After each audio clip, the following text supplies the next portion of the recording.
Bonjour. Bonjour. Vous êtes au centre d'accueil depuis combien de temps? Environ 4 ans. 4 ans. Quel était le problème que vous aviez? En fait, je suis venue au centre d'accueil en étant malade. Malade? Oui. Quel type de maladie? En fait, à l'hôpital, ils expliquaient pas, en fait. Ils disaient que j'étais normale, mais je faisais des crises, j'avais des douleurs qui me poussaient même à vomir parce que c'était insupportable. Au niveau des intestins, j'avais des gaz en excès. Et ils disaient que tu mangeais mal, mais je prenais pas en fait des boissons gazeuses à la base, j'aimais pas. Mais il y avait cette situation en fait, et ça me détruisait, ça m'empêchait en fait d'être au milieu des personnes. Même à l'école, il y a eu échec scolaire parce que je n'arrivais pas à être en classe parce que j'avais peur que je fasse une crise de douleur, que les gens voient mon état en fait. Ce problème, en fait, l'origine de ce problème, c'était l'abus que j'avais eu lorsque j'étais enfant, en fait. Et cet abus, lorsque je l'ai expliqué à mes proches, en fait, je n'ai pas reçu un retour. J'étais toute petite. Et en grandissant, en fait, il y a eu une haine qui s'est installée. Après, je me suis rendu compte que, comme on me parlait déjà de Dieu lorsque j'étais enfant, je me suis rendu compte que même si j'avais la haine de la personne qui m'avait fait du mal, ça voulait rien changer en fait. Mais la haine que j'avais avait pris déjà la racine. Après, les ans plus tard, j'ai arrêté de haïr la personne. Après, la maladie s'est installée ensuite. Okay. Comment avez-vous connu le centre d'accueil? Par le groupe jeune en fait. Une fois, j'étais venue un dimanche, par ma tante m'a ramenée. J'avais aimé, j'étais plus revenue. Mais une amie de ma sœur nous invitait au groupe jeune. Cet ami de votre sœur, il fréquentait? Oui, il fréquentait. Le centre d'accueil? Oui, le centre d'accueil. Qu'est-ce qui s'est passé? Qu'est-ce que Dieu a fait dans votre vie?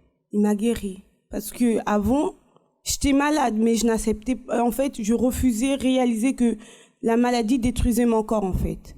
Donc, en faisant la chaîne de mardi, je me suis rendu compte que je devais reconnaître cette maladie afin que Dieu vienne à faire le miracle, qu'il vienne à guérir, à changer la situation. Vous a guéri? Oui, il m'a guéri. Et par rapport à l'aine, la tristesse que vous aviez, qui êtes-vous aujourd'hui? Une nouvelle personne.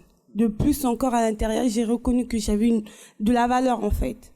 Et à partir de là, je n'avais plus de tristesse parce que je me disais en moi-même que j'avais de la valeur. Le Seigneur Jésus m'a montré que j'avais de la valeur, donc j'avais, comment je peux dire, j'étais devenue une autre personne en fait.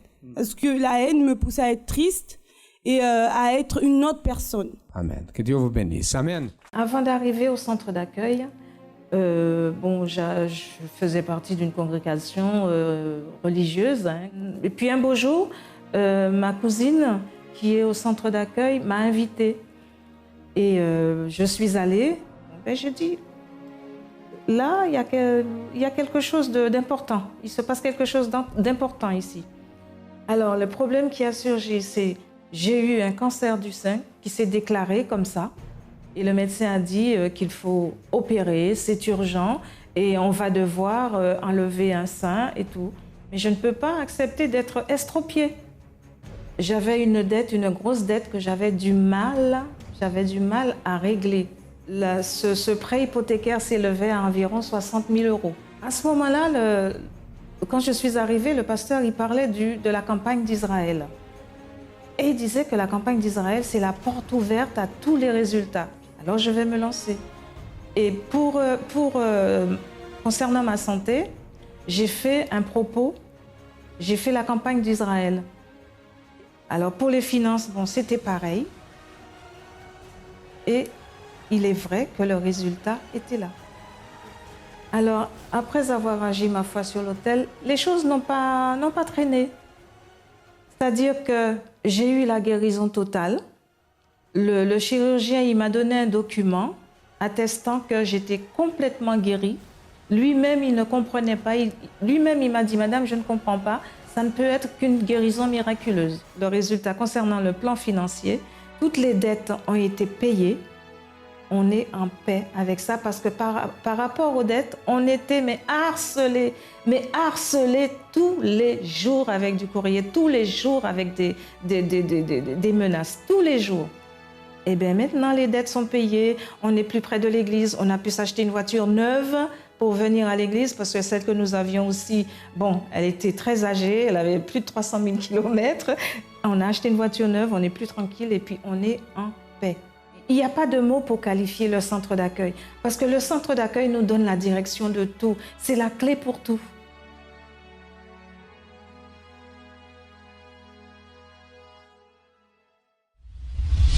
Bonjour chers amis, soyez tous les bienvenus dans votre émission France en direct.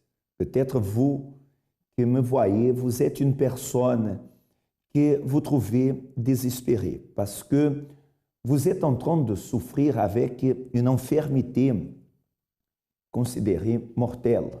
Vous avez déjà fait des traitements, mais la réponse que vous avez reçue, c'est qu'il n'y a plus rien à faire.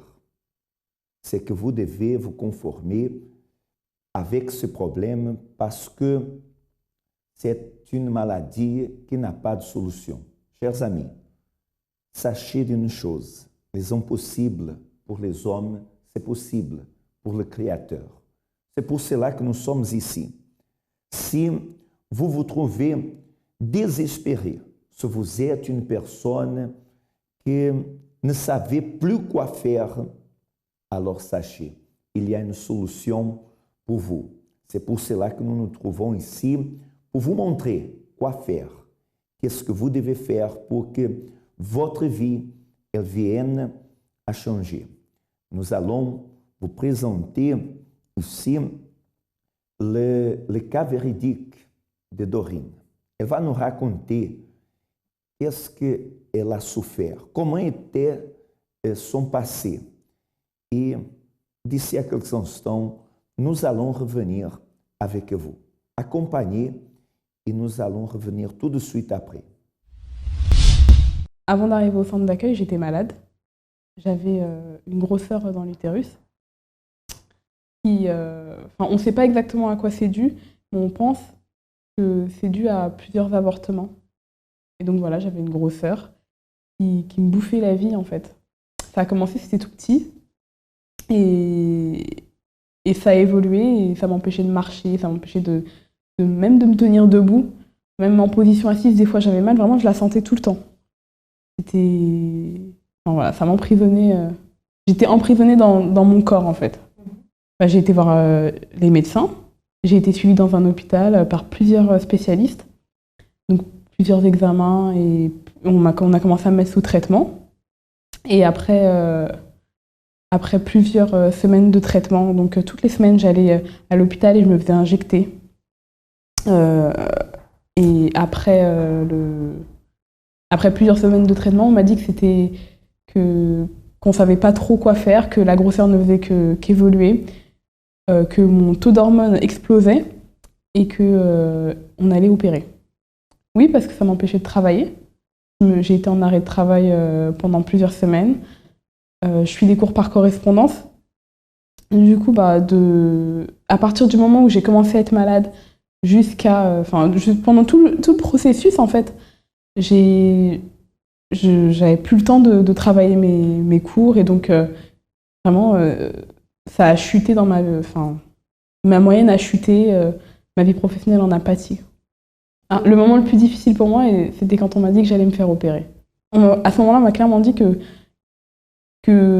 si on n'arrivait pas à retirer que la grosseur, on enlèverait tout l'utérus. Et je me suis dit, mais c'est pas possible, je suis jeune, j'aurai plus d'enfants.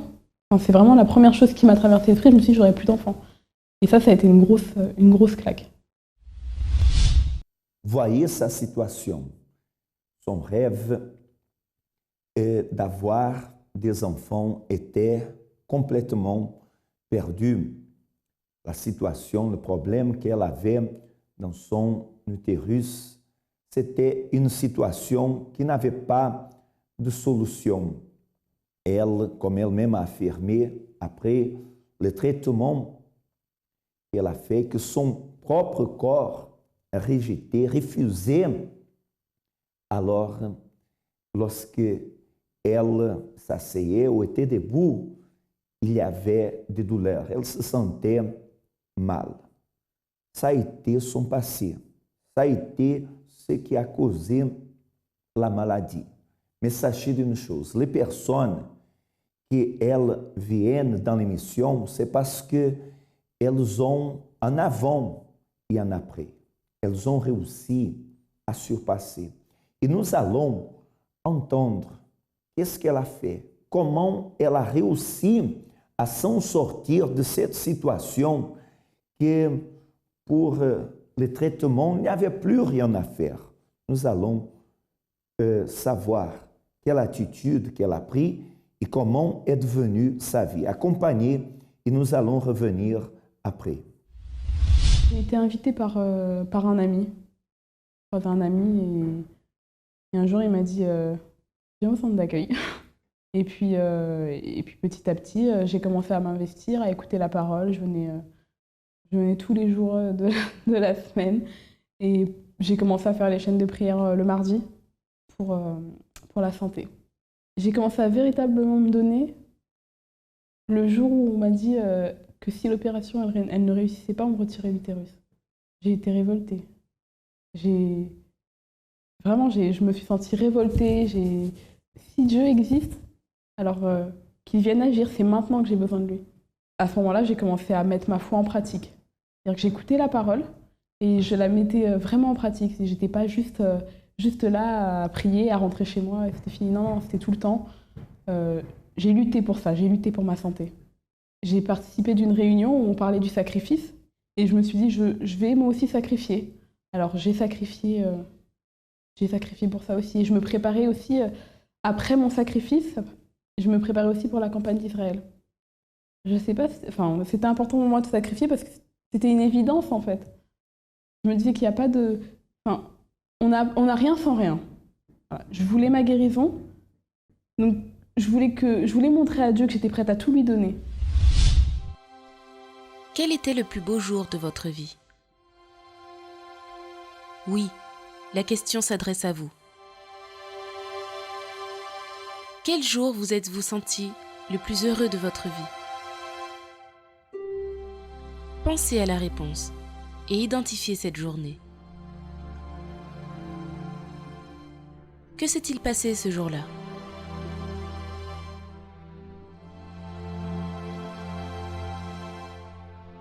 Pourquoi a-t-il été le plus beau jour de votre vie? Êtes-vous en partie la cause de ce bonheur?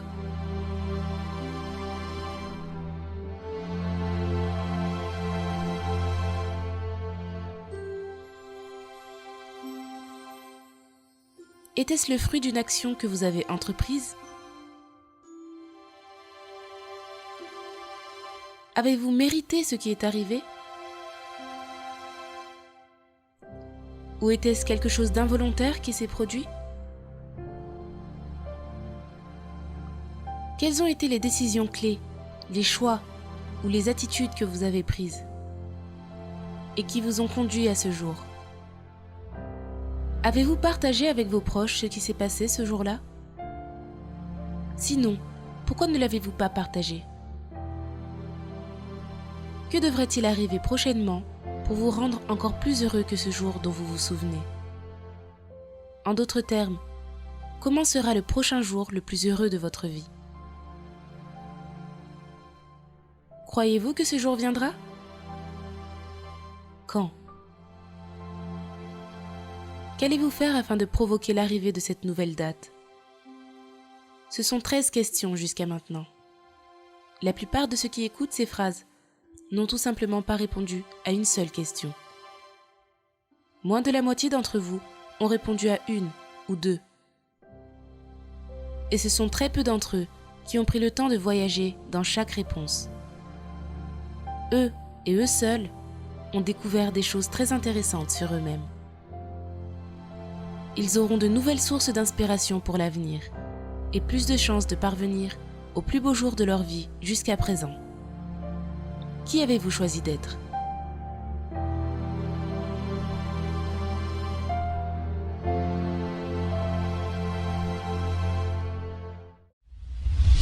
Aujourd'hui, ma vie est complètement transformée, que ce soit au niveau professionnel, au niveau de ma santé. J'ai eu ma guérison, C'est-à-dire que quand je suis retournée faire l'examen pour préparer mon opération au scanner, donc on a fait un scanner pour voir exactement où il fallait opérer. Et au scanner, le médecin est devenu, il était déjà blanc, mais il est devenu pâle. Il est devenu tout pâle, il ne comprenait pas ce qui se passait. Et donc il a commencé à passer des coups de fil, à appeler les médecins et tout. Et il m'a dit, je ne comprends pas pourquoi on vous a envoyé ici, il n'y a rien. Je dis, comment ça, il n'y a rien? Il m'a dit, il n'y a rien. Il m'a dit, regardez, et puis il a tourné son appareil, il n'y avait rien. J'avais un utérus tout à fait ce qu'il y a de plus normal. Et j'ai pleuré de joie et j'ai juste remercié l'Éternel. C'était vraiment à ce moment-là, je me suis juste dit, c'est grâce à Dieu. Au niveau professionnel, quand j'ai commencé à travailler là où je travaille, je gagnais comme je n'avais pas encore mon diplôme, je gagnais un petit salaire. J'ai pas demandé à avoir plus, enfin voilà, je me contentais. À partir quand je suis arrivée au centre d'accueil, j'ai reçu un courrier de ma direction et j'ai eu une augmentation que je n'ai pas demandé, alors qu'il y a une convention collective, que vraiment on a des grilles, et j'ai été augmentée. Et on m'a dit qu'une fois que j'aurai mon diplôme, je serai encore augmentée. Le centre d'accueil, c'est à la fois une école de la vie, mais j'ai envie de dire, c'est ma maison. Vraiment, c'est ma deuxième maison. C'est là où je me sens vraiment proche de Dieu, là où on m'apprend à mettre ma foi en pratique, on m'apprend à le servir. Et ton intérieur, c'est comment maintenant? Donc, avant d'arriver au centre d'accueil, j'étais une personne très nerveuse. C'est-à-dire qu'il fallait pas me dire, fallait rien me dire, fallait pas me donner de conseils. Je partais au quart de tour. Aujourd'hui, je suis beaucoup plus apaisée. Vraiment, j'ai plus cette colère en moi. Je me sens vraiment beaucoup mieux avec moi-même et à l'intérieur de moi. C'est merveilleux de voir le changement qu'il y a eu dans sa vie. Vous voyez qu'elle, qui était invalide pour travailler, pour étudier, elle que ne pouvait pas, ne réussissait pas, mais aujourd'hui, elle est complètement transformée, guérie, sa vie, elle a complètement changé à travers cette attitude qu'elle a prise de participer dans le centre d'accueil, de suivre les orientations, de matérialiser sa foi sur l'autel du Dieu vivant. Alors sa situation, elle a été transformée. Et, chers amis, c'est l'opportunité que vous avez ce mardi, parce que nous allons réaliser un traitement spécial pour que ces problèmes de santé viennent à être guéris. Ces problèmes, ils viennent à disparaître. Nous serons en train de réaliser l'onction avec l'huile. Moi, personnellement, je serai en train de faire cette onction au monsieur et mon épouse, ensemble avec les ouvriers, feront aux dames. Si vous êtes une personne qui, votre santé, elle est complètement détruite, c'est-à-dire il y a que des maladies dans votre corps, alors vous avez l'opportunité de changer cette situation. Pour cela, prenez votre décision. Moi, personnellement, je serai dans le 27-29 rue Yuri Gagarin à votre disposition. Même si vous désirez parler, avoir un rendez-vous avec moi ou avec un autre conseiller, parce que sont plusieurs le centre d'accueil dans toute la région parisienne, comme aussi en France et même dans d'autres pays d'Europe. Si vous voulez savoir quelle adresse le plus proche de chez vous, il vous suffit d'appeler le 01 53 35 85 12. Notre centrale à mi-24 heures, où vous allez pouvoir recevoir l'aide que vous en avez besoin, c'est-à-dire vous allez recevoir un conseil et si vous voulez prendre rendez-vous, alors vous allez pouvoir fixer. D'accord? Ce que vous ne pouvez pas faire, c'est rester comme ça, avec les bras croisés, sans prendre aucune attitude. C'est le moment que vous veniez agir pour que votre vie, elle soit transformée. Cela dépend justement de votre attitude. Chers amis, nous allons à d'autres cas véridiques et d'ici à quelques instants, on reviendra avec vous.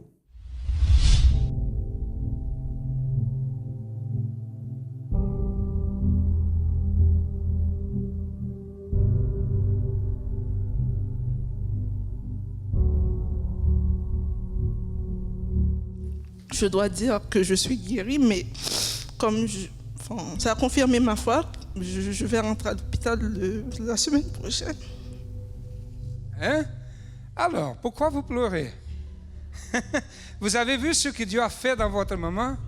Ok, vous êtes guéri au nom du Seigneur Jésus. Amen. Vous êtes guéri au nom du Seigneur Jésus. Ok?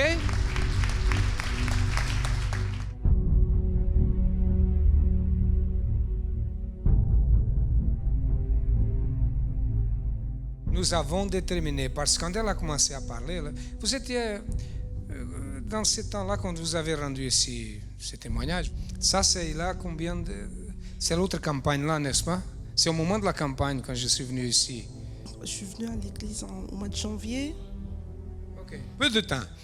Qu'est-ce qui se passe? Elle a dit non, par la foi, je suis guéri, mais je ne crois pas, parce que je suis, comme vous avez vu, je suis malade, cette maladie est là depuis du temps. Quand on parle ça, nous disons non, ça s'est changé. Vous êtes guéris au nom du Seigneur Jésus. Amen. Nous avons déterminé, et aujourd'hui elle est ici pour rendre témoignage. Parce que quand nous ne parlons pas seulement pour que les autres pensent que nous parlons. Nous déterminons. Et elle a cru. J'avais un problème de santé. Très tôt, en fait, les médecins ont diagnostiqué une ménopause précoce. Et depuis des années, j'avais peur de cette maladie. Le nom déjà, en fait, me tourmentait, mais je fuyais. Et je ne pensais pas qu'il y aurait une solution. Et tout ce qu'on avait fait, tout ce qu'on a diagnostiqué, ça montrait que en fait, mes organes en fait, vieillissaient, s'atrophiaient. Et ça rentre dans le cadre en fait, des personnes qui ont un certain âge, qui sont en ménopause. J'ai connu le centre d'accueil. J'ai mis en pratique en fait, les conseils qu'on nous donne. Il y avait la campagne d'Israël. J'ai fait ma première campagne d'Israël. Et Dieu m'a béni. Dieu m'a guéri. Vous avez fait la campagne, vous avez sacrifié? Oui, j'ai sacrifié, oui. Et vous êtes guéri complètement? Complètement. Avant les analyses, en fait, tout ce qu'on faisait, oui, disait, en fait, c'était pas les médecins oralement, mais j'avais les preuves. J'avais les preuves en main, j'avais les symptômes qui apparaissaient. Les médecins, en fait, l'ont confirmé. J'ai été opérée pour vérifier et le médecin m'a dit, normalement, je suis normale. Vous êtes normal. Voilà. Elle a cru, elle a participé de la campagne, elle a cru à ça et aujourd'hui, les médecins ont vu qu'elle est guérie. C'est pas parce qu'elle dit je suis guérie, non, les médecins ont dit qu'elle n'a rien. Bon, maintenant, c'est à vous la décision. Vous pouvez continuer à souffrir comme vous pouvez arrêter de souffrir. Une chose, c'est clair, les cas véridiques, ils prouvent qu'il y a une solution.